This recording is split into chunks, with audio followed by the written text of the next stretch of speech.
कितना अच्छा होता अगर मेरा फैट पूरा मसल में कन्वर्ट हो जाता। All my problems would be solved. Well, आज के वीडियो में हम इसी टॉपिक पे बात करने वाले हैं।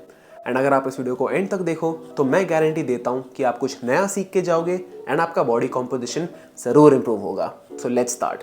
दोस्तों, एक साथ बॉडी फैट कम करना एंड मसल इंक्रीज करने को हम बॉडी रिकॉम्पोजिशन बोलते हैं। एंड अगर आपका गोल बॉडी रिकॉम्पोजिशन है तो इन 3 पॉइंट्स को ऑप्टिमाइज करना बहुत इंपॉर्टेंट होगा। First point, optimal weight training. Second point, high protein intake. And third point, efficient cardio. Now, optimal weight training क्या होता है? दोस्तों, आपने इधर उधर सुना होगा कि जब लोग वेट लॉस स्टार्ट करते हैं वो अपना ट्रेनिंग स्टाइल बदल देते हैं, ट्रेनिंग प्रोटोकॉल चेंज कर देते हैं। कुछ लोग लो वेट हाई रेप्स करने लग जाते हैं, फुल बॉडी वर्कआउट्स करने लग जाते हैं। इनफैक्ट कुछ लोग तो फास्टेड वर्कआउट्स करते हैं to burn more fat. Believe it और नॉट गाइज, चाहे आपका गोल वेट लॉस हो, वेट मेंटेनेंस या वेट गेन, तीनों में आपका ट्रेनिंग स्टाइल बिल्कुल नहीं बदलना चाहिए। आपकी training intensity, training volume and frequency सब सेम रहेगी। इनफैक्ट आपके एक्सरसाइज सिलेक्शन में भी कोई डिफरेंस नहीं आना चाहिए, बिकॉज वेट ट्रेनिंग से फैट लॉस पे कोई डायरेक्ट इन्फ्लुएंस नहीं है। हम वेट ट्रेनिंग से स्ट्रेंथ एंड हाइपरट्रोफी के लिए करते हैं। नाउ, एक ऑप्टिमल वेट ट्रेनिंग प्रोग्राम बनाते समय इन 3 पॉइंट्स को याद रखना बहुत इंपॉर्टेंट है। First point, loadability. Second point, limiting factor. And third point, active range of motion. First point, loadability. दोस्तों, आपको ऐसी एक्सरसाइज सेलेक्ट करनी चाहिए जो स्टेबल है एंड आप उसे सेफली मसल फेलियर तक ट्रेन कर सकते हो। आजकल इंटरनेट पे अटेंशन के लिए लोग ऐसी अजीबोगरीब एक्सरसाइजेस अपलोड करते हैं जो ना ही सेफ है और ना ही आप उन्हें प्रोग्रेसिवली ओवरलोड कर सकते हो। Let me give you an example. आपने इस प्लेट प्रेस का वीडियो तो देखा ही होगा। कितने सारे क्रिएटर्स हैं जो क्लेम करते हैं कि इसे परफॉर्म करने से आप अपने इनर चेस्ट को ट्रेन कर सकते हो। वेल, फॉर स्टार्टर्स, ऐसी कोई एक्सरसाइज है ही नहीं जिससे आप अपने इनर चेस्ट को आइसोलेट कर सकते हो। And to add to this, the plate press is not a stable exercise. आप इसे प्रोग्रेसिवली ओवरलोड कैसे करोगे? अगर मेरे को किसी दिन 40 केजी का प्लेट प्रेस करना है तो मेरे जिम में 40 केजी की प्लेट तो है नहीं, मेरे को 20 केजी की प्लेट चिपका के करनी पड़ेगी। It is not stable, I can not overload it with time. So basically loadability का मतलब ये होगा कि जब भी आप कोई एक्सरसाइज सेलेक्ट करो, make sure that it is stable and आप इसे प्रोग्रेसिवली ओवरलोड कर सकते हो। Second point, limiting factor. जो एक्सरसाइज आपने सेलेक्ट की है, क्या उस एक्सरसाइज का प्राइमरी मूवर आपका टारगेटेड मसल ही है? दोस्तों, जब भी हम कोई एक्सरसाइज परफॉर्म करते हैं, इट इज पॉसिबल दैट हमारी बॉडी उस वेट को मूव करने के लिए एक से ज्यादा मसल ग्रुप को यूज करे and it is completely normal. But आपका गोल होना चाहिए कि मैक्सिमम स्टिमुलस आपके टारगेटेड मसल पे ही हो। फॉर एग्जाम्पल, जब हम डंबल प्रेस कर रहे हैं, चेस्ट के साथ साथ ट्राइसेप्स भी यूज होती हैं। बट अगर आप इसे स्टैंडर्ड टेक्निक के साथ करो तो मैक्सिमम स्टिमुलस चेस्ट पे ही आएगा। लेकिन कितने सारे लोग हैं जो डंबल प्रेस को इस प्रकार करते हैं? दोस्तों, जब आप इस टेक्निक के साथ ट्रेन करो तो चेस्ट से ज्यादा लोड तो आपकी ट्राइसेप्स पे पड़ेगा। So the limiting factor will become your triceps. आपके चेस्ट को बैरली को स्टिमुलस मिलेगा। अगर आप डंबल प्रेस ऐसे कर रहे हो तो वो स्टेबल है, सेफ है, आप इसे प्रोग्रेसिवली ओवरलोड भी कर सकते हो, बट आपके टारगेटेड मसल पे स्टिमुलस नहीं पड़ रहा। तो जब भी आप कोई एक्सरसाइज परफॉर्म कर रहे हो, मेक श्योर दैट आपके टारगेटेड मसल पे ही मैक्सिमम स्टिमुलस हो। Third point, range of motion. दोस्तों, ऐसी काफी सारी एक्सरसाइजेस हैं जहां पे हम बेनिफिट करेंगे by using maximum range of motion. इसका बेस्ट एग्जांपल होगा लेग प्रेस। आपने कितने सारे लोगों को देखा होगा कि वो लेग प्रेस पे 500-600 केजी डाल के आधे आधे रेप्स करते हैं। Do you actually think that it is going to contribute to muscle growth? Leg press एक ऐसी एक्सरसाइज है जो सेफ है, स्टेबल है एंड आप इसे प्रोग्रेसिवली ओवरलोड कर सकते हो without the fear of injury. अगर लेग प्रेस करते समय आपका टारगेट मसल क्वाड्स है तो आपको अपने एक्टिव रेंज ऑफ मोशन को फुल्ली यूटिलाइज करना चाहिए and build from there. So अगर आप इन 3 points, loadability, limiting factor and range of motion को ढंग से समझ लो तो आप खुद एक इन्फॉर्म्ड डिसीजन ले सकते हो वेदर कोई एक्सरसाइज आपके लिए बेनिफिशियल है या नहीं। दोस्तों, अगर आप मेरे चैनल के सब्सक्राइबर हो तो आपको ये पता होगा कि मैं स्पून फीडिंग नहीं करता। अपने वीडियोस के माध्यम से मैं आपको एजुकेट करता हूं ताकि आप अपने डिसीजंस खुद ले सकें। कोई भी एक्सरसाइज सिंगल हैंडेडली बुरी नहीं होती। आपको उस एक्सरसाइज का गोल समझना है, कॉन्टेक्स्ट समझना है एंड आपको देखना है whether it has place in your program और not. Fitness is not black and white, guys. It's not as simple as saying that one thing is good for you and another thing is bad. You need to provide more context. You need to add nuance to everything that you say. Now, आगे बढ़ने से पहले मैं इस video के sponsor के बारे में बात करना चाहूंगा and this video is sponsored by Muscle Blaze. दोस्तों, ये है मसल ब्लेज का नया प्री वर्कआउट क्रिएट एक्सट्रीम। इसके हर एक स्कूप में आपको 200 मिलीग्राम कैफीन मिलता है along with 3 grams of creatine monohydrate। इसके साथ साथ आपको 200 मिलीग्राम थियानिन भी मिलता है to improve your focus during your workouts। Pump and endurance में भी ये काफी मदद करता है as it comes with 2000 milligrams of beta alanine and 3000 milligrams of citrulline। काफी balanced and power packed combo है to help you take your workouts to the next level। So check out muscleblaze.com and get yourself the all new Kriya Extreme pre-workout in berry lime flavor। Code big man use करने से आपको एक discount भी मिलेगा। Now एक optimal weight training programme बनाते समय जो 3 इंपॉर्टेंट पॉइंट्स हैं वो तो आपने समझ लिए, loadability, limiting factor and range of motion. But how do we get the most out of our workouts, यानी कि how do we maximise hypertrophy. दोस्तों अगर आप अपने वर्कआउट से हाइपरट्रोफी मैक्सिमाइज करना चाहते हो तो इन 2 पॉइंट्स को जरूर ध्यान में रखिएगा। First point proximity to failure and second point stimulating reps. Now let's understand कि प्रॉक्सिमिटी टू फेलियर क्या होता है। दोस्तों अगर आप 10 से 12 रेप का एक सेट मार रहे हो तो आपको ऐसा एक चैलेंजिंग वेट सेलेक्ट करना चाहिए जहां पे 10th to 12th rep is close to task failure. यहाँ पे टास्क फेलियर का मतलब होगा कि आपके कैपेसिटी में और रेप्स करने की क्षमता ना हो, यानी कि आप उस सेलेक्टेड वेट को point A to point B move नहीं कर सकते।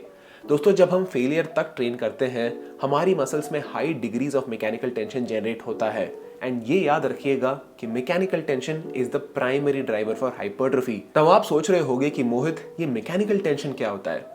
दोस्तों जब आपकी मसल फाइबर्स रिलैक्स्ड से कॉन्ट्रैक्टेड पोजीशन में जाती हैं तब उनमें एक खिंचाव महसूस होता है एंड इस खिंचाव को हम मैकेनिकल टेंशन बोलते हैं। ये मैकेनिकल टेंशन तब हाईएस्ट रहता है जब एफर्ट ज्यादा लगता हो। Let me explain. अगर आप मेरे इस डंबल प्रेस का सेट देखो तो आप नोटिस करोगे कि हर एक कॉन्सिक्वेंट रेप में मेरी शॉर्टनिंग वेलोसिटी घटती जा रही है, यानी कि हर एक सब्सिक्वेंट रेप कंप्लीट करने में मेरे को ज्यादा समय लग रहा है, ज्यादा एफर्ट लग रहा है। ये मैं जानबूझ के नहीं कर रहा, इनवॉलंटरली मेरी डंबल की स्पीड घटती जा रही है as I am approaching failure. So the take away here is that अगर आपको अपने मसल्स में ग्रोथ का स्टिमुलस जनरेट करना है then you have to train in close proximity to failure. हम लोगों ने जिम्स में कितने सारे लोगों को देखा है जिनका पहला रैप एंड आखिरी रैप एग्जैक्ट सेम दिखता है। Guys your workouts don't always have to look pretty. आखिरी के 2-3 चैलेंजिंग रेप्स में आपकी फटने वाली है। Now coming to the second point, stimulating reps model, जिसे हम वॉल्यूम भी बोल सकते हैं। नाउ मैकेनिकल टेंशन क्या है आपने ये समझ लिया एंड मैकेनिकल टेंशन तब हाईएस्ट रहता है जब एफर्ट सबसे ज्यादा हो। तो मैकेनिकल टेंशन मैक्सिमाइज करने के साथ साथ आपको सफिशिएंट वॉल्यूम भी करनी होती है, यानी कि हर एक एक्सरसाइज के एटलीस्ट 5 to 20 रेप्स मारो एंड मल्टीपल सेट्स भी करो। दोस्तों स्टिमुलेटिंग रेप्स मॉडल हमें ये बताता है कि अगर आप किसी सेट को फेलियर तक ट्रेन कर रहे हो तो जो आखिरी के 4-5 चैलेंजिंग रेप्स होते हैं they contribute the most towards growth। वो जो आखिरी के 4-5 चैलेंजिंग रेप्स होते हैं they have the highest motor unit recruitment, यानी कि आपका central nervous system force produce करने के लिए अपने लार्ज मसल फाइबर्स को एक्टिवेट करेगा। एंड ये बेनिफिशियल इसलिए है क्योंकि लार्ज मसल फाइबर्स में ग्रोथ का हाईएस्ट पोटेंशियल होता है। लेकिन अगर आपके वर्किंग सेट्स का एफर्ट एंड इंटेंसिटी कम है तो आपका सेंट्रल नर्वस सिस्टम ऐसे सोचता है कि ठीक है मेरे को लार्ज मसल फाइबर्स यूज करने की जरूरत नहीं है because small muscle fibres can easily move this weight. इसे हम कहते हैं size principle of motor unit recruitment. So basically अगर आपका गोल हाइपरट्रोफी है then it makes sense to train between 5 and 20 reps. Guys अगर आपको ये वीडियो अच्छा लग रहा है तो प्लीज लाइक करना मत भूलिएगा एंड सब्सक्राइब भी कर दीजिए। सो दोस्तों हाइपरट्रोफी के दोनों points proximity to failure and stimulating reps model they both go hand in hand. ये एक सिक्के के 2 पहलू की तरह हैं। So the take away here is that अगर आपको ग्रोथ पोटेंशियल मैक्सिमाइज करना है देन फेलियर के आसपास ट्रेन करो and keep your rape range between 5 and 20। Now ये था ऑप्टिमल वेट ट्रेनिंग के बारे में। चाहे आपका गोल वेट लॉस हो या वेट गेनिंग हो सबको अप्लाई करता है। Now let's talk about the second point, high protein intake. दोस्तों अगर आप ओके मोहित के सब्सक्राइबर हो तो आपको प्रोटीन का महत्व तो पता ही होगा, बट अगर आप इस चैनल पे नए हो तो अभी ध्यान से सुनिएगा। बिना प्रोटीन के मसल नहीं बन सकती। Amino acids are the building blocks of muscle, ये अपने दिमाग में बैठा लीजिए। अगर आप optimal body recomposition result achieve करना चाहते हो तो आपको अपना प्रोटीन इनटेक इंक्रीज करना पड़ेगा। कितना इंक्रीज करना पड़ेगा? दोस्तों a good starting point would be 1.6 grams per KG body weight per day. So basically अगर आप एक 100 केजीज के इंडिविजुअल हो एंड आपको बॉडी रिकॉम्पोजिशन अचीव करनी है then 160 grams of protein per day would be a good target for you. But what if आप 1.6 grams per kg body weight का टारगेट अचीव नहीं कर सकते? क्या आप मसल बिल्ड नहीं कर पाओगे? ऐसा बिल्कुल नहीं है गाइस।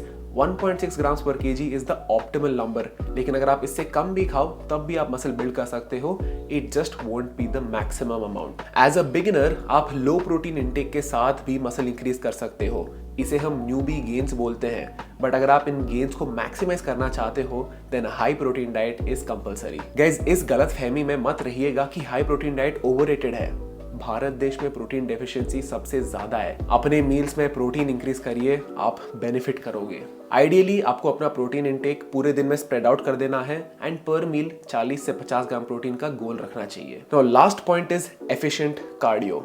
बॉडी रिकॉम्पोजिशन के लिए आप कैसा कार्डियो कर रहे हो, कब कार्डियो कर रहे हो और कितना कार्डियो कर रहे हो is going to be extremely crucial. Efficient cardio से मेरा मतलब होगा कि आपको कॉन्सेंट्रिक स्टाइल कार्डियो करना चाहिए. कॉन्सेंट्रिक स्टाइल कार्डियो होती है साइकिलिंग एंड स्टेयर मास्टर. दोस्तों, कॉन्सेंट्रिक स्टाइल कार्डियो फोकस करता है on the concentric movement of your muscles and ये बेनिफिशियल इसलिए है because it focuses on a repetitive and controlled movement of your muscles which can avoid muscle atrophy. दोस्तों, cardio आपके fat loss journey पे सिर्फ 5 to 10% contribute करने वाला है, लेकिन major reason for doing cardio is to improve endurance and overall improve your cardiovascular health. Now cycling and stair master छोड़ के मेरा फेवरेट फॉर्म ऑफ कार्डियो होगा वॉकिंग. वॉकिंग में भी आप मसल एट्रोफी अवॉइड कर सकते हो. नाउ बॉडी रिकॉम्पोजिशन के लिए कितना कार्डियो करना चाहिए? वेल, इसका कोई पिन पॉइंट आंसर नहीं है, बट आप अपने वीकली कार्डियो को तब तक इंक्रीज कर सकते हो जब तक ये आपके वेट ट्रेनिंग के प्रोग्रेसिव ओवरलोड को इफेक्ट ना करे. नाउ एक अचीवेबल टारगेट सबके लिए होगा 150 minutes of weekly medium intensity cardio. So daily अगर आप 20 मिनट्स कर लो तो आप आराम से अचीव कर सकते हो. नाउ आइडियल सिनेरियो में कार्डियो को आप वर्कआउट के बाद कीजिए. पहले weight training and then cardio and stick to concentric style cardio like cycling और स्टेयर मास्टर और walking is also fine. Now बहुत ज्यादा कार्डियो करने से आपकी भूख भी बढ़ सकती है, सो एक्सपेरिमेंट करके देखिए कि आपका स्वीट स्पॉट कितना है. नाउ गाइज, ये था बॉडी रिकॉम्पोजिशन अचीव करने का एक सिंपल आउटलाइन. इन गाइडलाइंस को फॉलो करके आप खुद अपना एक वर्कआउट प्रोग्राम बना सकते हो and achieve your goals. Thank you so much for watching guys. I will see you in the next one. Bye bye.